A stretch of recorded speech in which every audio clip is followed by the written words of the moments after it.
In today's metals markets, let's take a look at silver futures as they're trading higher today.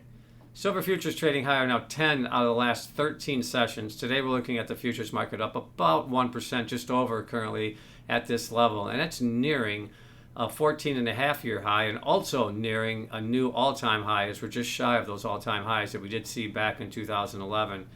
Driving factors today, a couple of things here that are influencing the market. Number one, it appears that sentiment continues to shift towards a stronger price activity as silver is viewed as a store of value, and gold and silver continue to rise respectively, with gold going to new all-time highs today.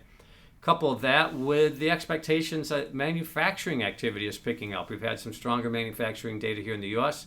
Couple that with industrial activity from a global perspective and increased expectations for economic activity.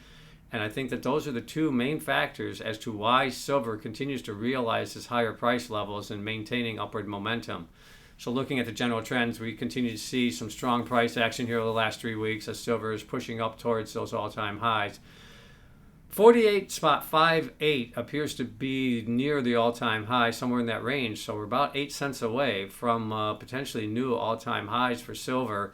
Couple that with driving price action in other major metals markets as we see gold moving to new all-time highs. Platinum, palladium continue to realize upward price action as well. Copper is lower in the session, so that's the one outlier. But we're seeing most of the major metal futures markets trading higher on the session, with silver now trading higher and challenging those all-time highs from May of 2011.